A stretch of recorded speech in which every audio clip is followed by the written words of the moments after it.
फाइलें तैयार कर ऋचा बॉस के केबिन में पहुंची तो पता चला कि वे घर के लिए निकल चुके हैं। ओह, लगता है बॉस जल्दी में फाइलें भूल गए। चलो, उनका घर तो रास्ते में ही है, देते हुए निकल जाऊंगी। एक बस ही तो बदलनी पड़ेगी, सोचते हुए ऋचा बॉस के घर चल पड़ी। बॉस के बंगले के बाहर खड़े चपरासी ने उसे अंदर बैठक तक पहुंचा दिया था।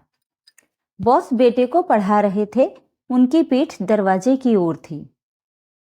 लेकिन डैडी, मैडम ने दूसरे तरीके से समझाया था जो बहुत शॉर्ट था। दूसरा कोई तरीका नहीं है, इसी तरीके से होगा। काफी देर तक दोनों की बहस सुनने के बाद ऋचा से रहा नहीं गया।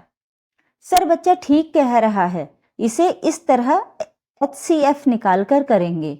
पलक झपकते ही ऋचा ने सवाल हल कर दिया। हाँ, मैडम ने बिल्कुल ऐसे ही तो सिखाया था। ओजस खुशी से उछल पड़ा। अच्छा, अब अपने कमरे में जाकर बाकी होमवर्क करो, मुझे कुछ काम है। आप यहाँ? उदय ने डैडी से बॉस की भूमिका अख्तियार कर ली थी। उन्होंने ऋचा से कहा, ये फाइलें पूरी हो गई थी, मुझे लगा अर्जेंट हैं, इसलिए आपके घर देने आ गई। ओह हाँ, मैं तो भूल ही गया था। फाइलें चेक करवा कर ऋचा जाने लगी तो उदय बोल उठे, मैथ्स अच्छी है आपकी। जी थैंक यू सर।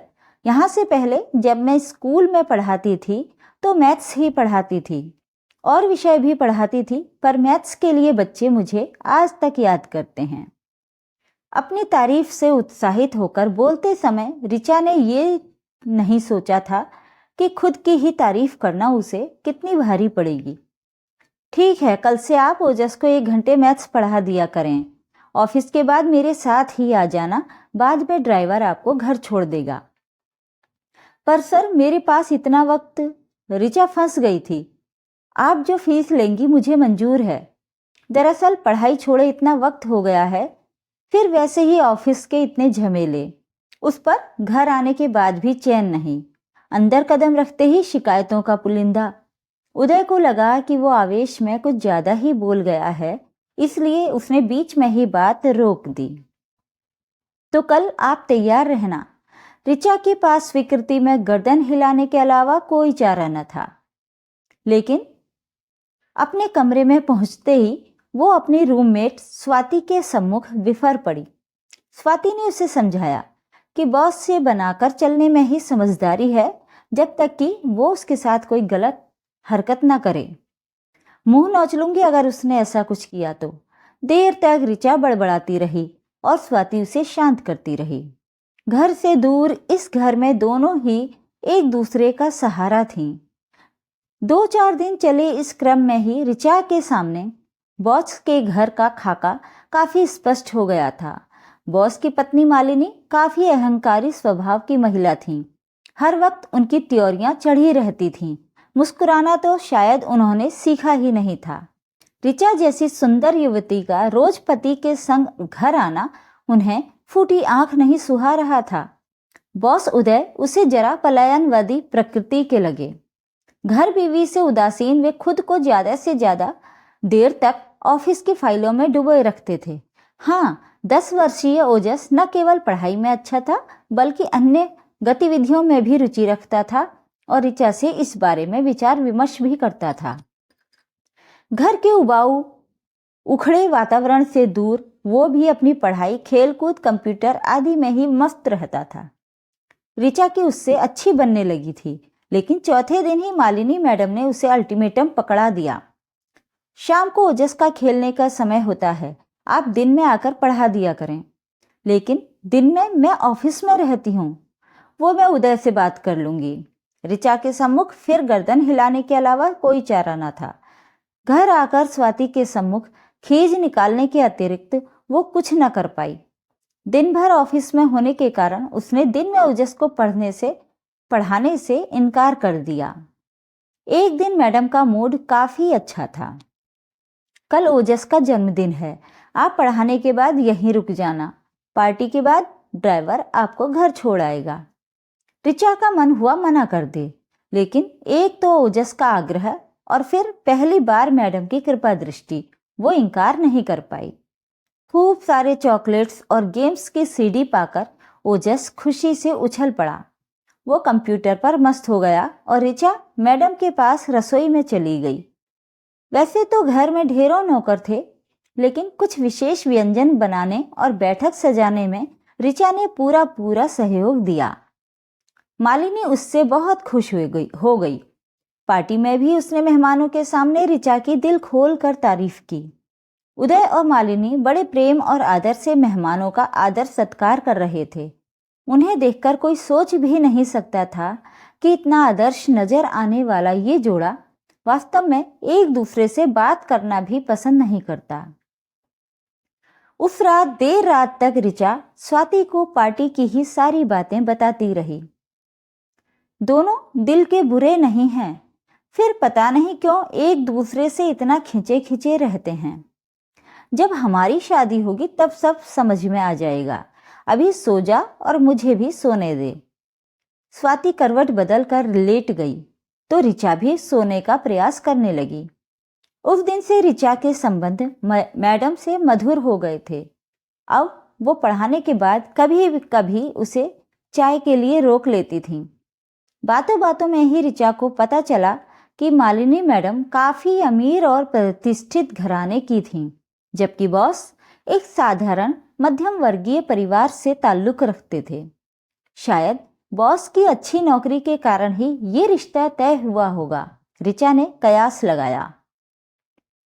उस दिन ऋचा ओजस को पढ़ाने पहुंची तो पता चला वो स्कूल से लौटा ही नहीं था।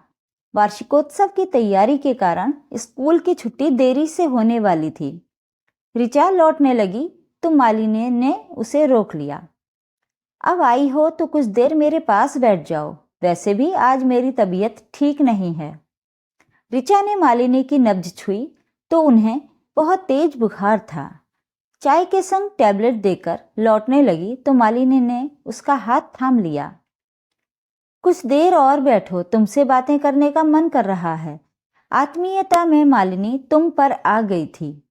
ऋचा उनके दिल के दर्द को महसूस कर चुपचाप बैठ गई। उदय और ओजस दोनों ही बहुत व्यस्त रहते हैं। मैं बहुत अकेलापन महसूस करती हूँ। टीवी पर सास बहू सीरियल्स देखकर आखिर कितना वक्त गुजारा जा सकता है। किटी पार्टियों में भी मेरी ज्यादा रुचि नहीं है। सच कहूं तो अमीर परिवार से होते हुए भी मुझे उस तरह की कोई आदत नहीं है। फिर तो आपका और सर का नेचर एक जैसा है। वे भी तड़क भड़क से दूर शांत सीधे साधे हैं।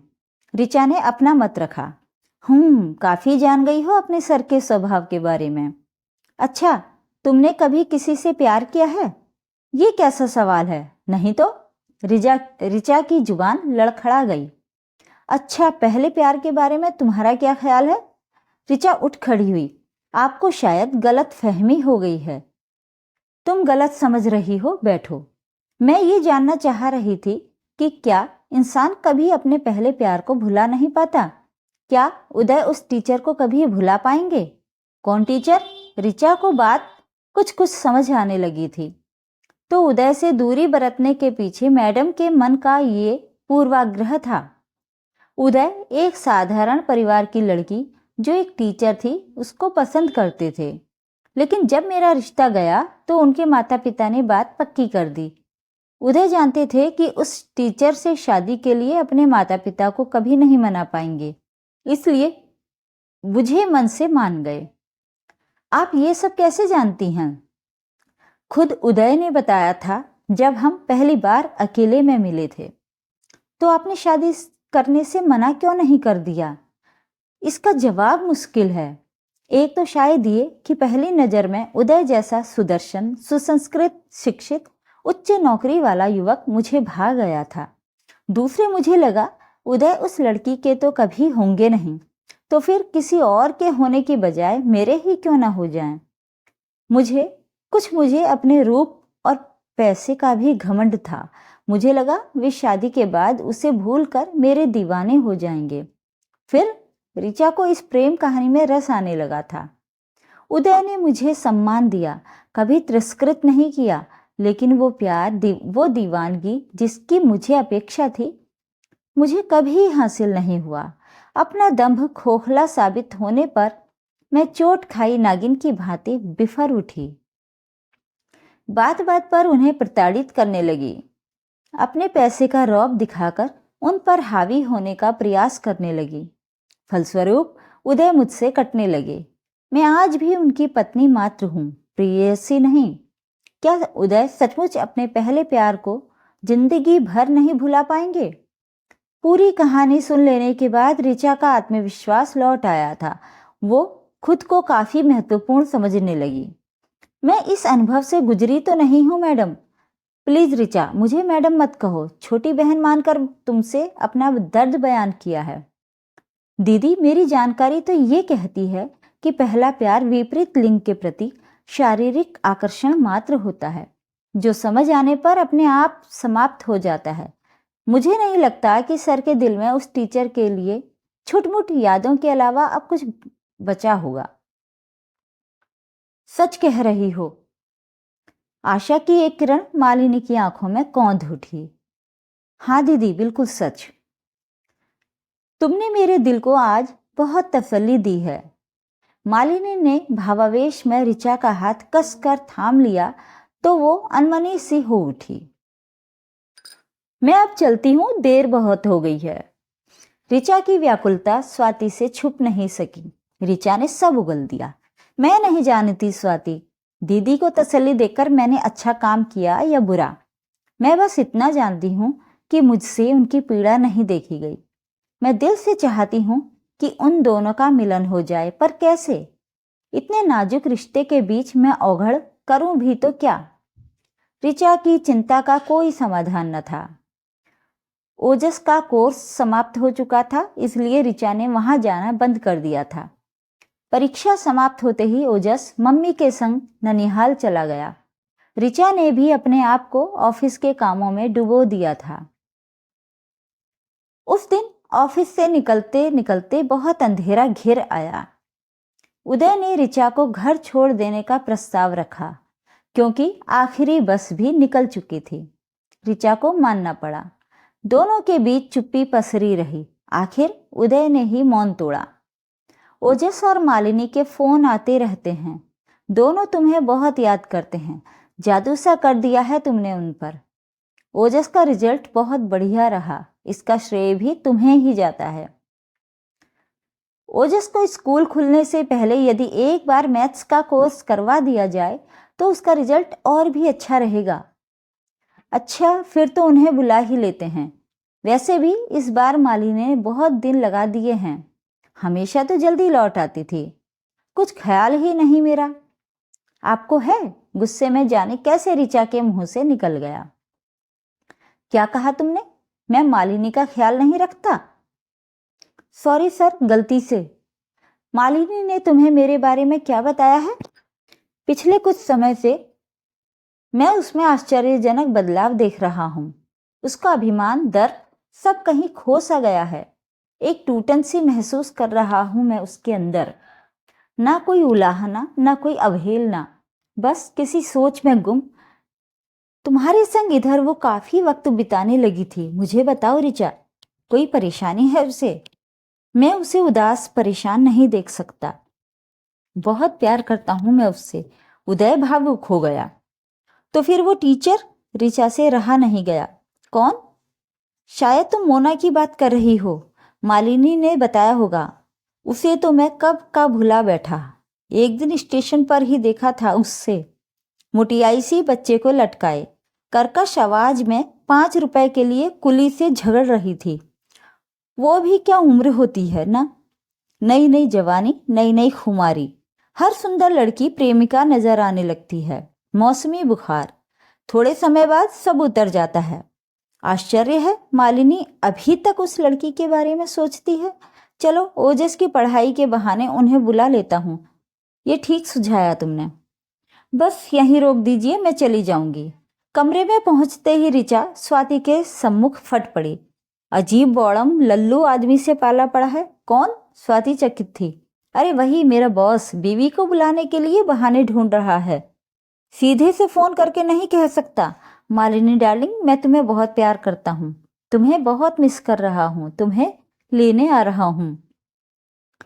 ऋचा, तुम्हारा पर्स कार में रह गया था। उदय को दरवाजे पर देख ऋचा और स्वाति के तो होश ही उड़ गए। निर्विकार भाव से उदय ने ऋचा के कांपते हाथों में पर्स थमाया और लौट गया। शायद उसने कुछ सुना ही नहीं। तुम बेकार में ही कांप रही हो। स्वाति ने ऋचा को ढाढ़स बंधाना चाहा, लेकिन ऋचा तब तक संभल चुकी थी। सुन भी लिया तो क्या हुआ, मुझे अब नौकरी की परवाह नहीं, बस मेरी दीदी के चेहरे पर मुस्कान खिलाए।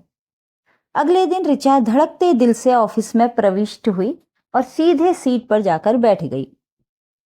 अभी चपरासी उसका निलंबन पत्र लेकर आता ही होगा। सचमुच चपरासी आ गया।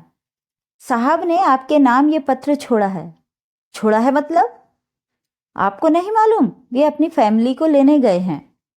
ऋचा की सांस हलक में अटक गई। लिफाफे पर उसी का नाम था। कांपते हाथों से उसने पत्र खोला। अंदर केवल एक शब्द था, थैंक यू। नीचे हस्ताक्षर थे, लल्लू बौड़म। ऋचा के चेहरे पर अनायास ही मुस्कान खिल उठी। तो दोस्तों, ये थी आज की कहानी। उम्मीद करती हूँ कि आपको कहानी पसंद आई होगी। प्लीज़ लाइक करना ना भूलें और हाँ, मेरे चैनल को सब्सक्राइब जरूर कर लीजिएगा। धन्यवाद।